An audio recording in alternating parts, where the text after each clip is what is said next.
Et à présent, un solide coup de phrase qui apparaissait comme une bonne idée. Il y a un an, entrait en vigueur le cash for car. Il s'agissait de renoncer à sa voiture de société contre une somme d'argent. L'objectif, réduire le nombre de voitures sur nos routes.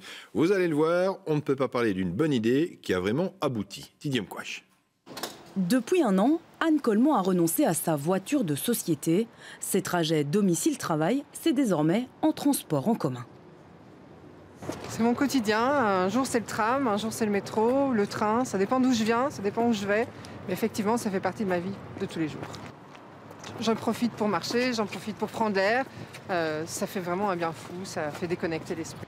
Pour elle, aucun regret. Elle dit s'y retrouver financièrement. Mais l'avantage d'une telle décision, c'est surtout un gain en qualité de vie. J'habite en centre-ville, j'avais une voiture qui était un peu grande, c'était l'enfer pour la garer.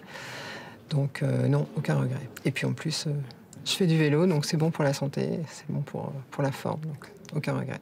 Depuis l'entrée en vigueur du cash for car, seules 320 personnes ont décidé de délaisser leur voiture de société contre une indemnité. La mesure est un véritable échec. L'objectif était de retirer 15 à 50 000 voitures du parc automobile belge. On en est très loin. Dans cette entreprise, comme Anne, seule une autre personne a été séduite par le cash for car, jugé trop restrictif, car seuls les détenteurs d'une voiture de société depuis au moins 12 mois sont concernés.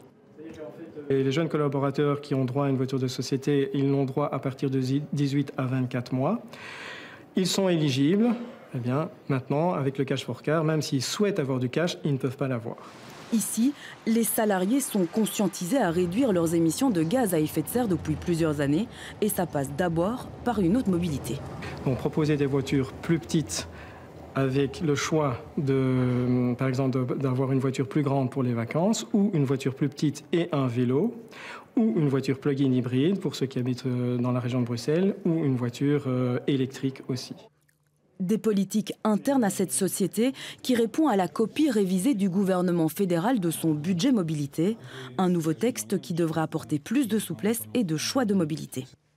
C'est effectivement une volonté de l'employeur et de l'employé. Le travailleur veut avoir le choix de pouvoir choisir l'avantage qui lui convient le mieux.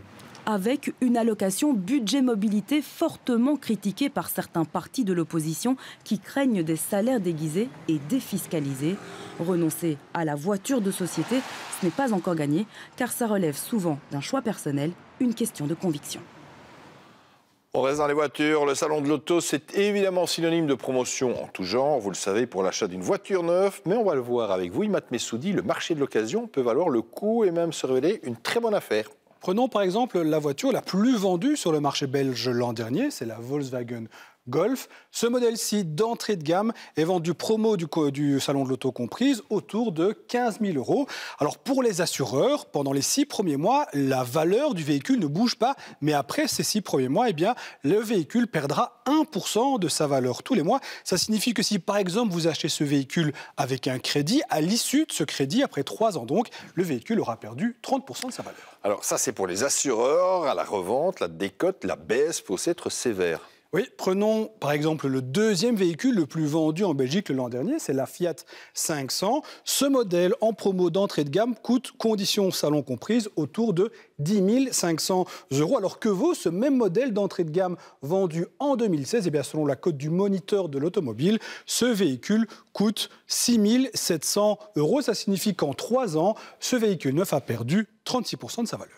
Alors, on notera que la Belgique est dans la moyenne pour ce qui concerne l'occasion, Imad. Oui, une start-up anglaise, Carspring, a comparé le marché de l'occasion dans une quarantaine de pays. C'était en 2017 et la Belgique est dans une assez bonne moyenne. Nous nous situons à la 10e place. Alors attention, tous les chiffres que je viens d'évoquer, ce sont des moyennes. C'est à vous à négocier, tant pour l'achat d'un véhicule neuf que pour l'achat d'un véhicule d'occasion. Ça, je conseille. Merci, Imad.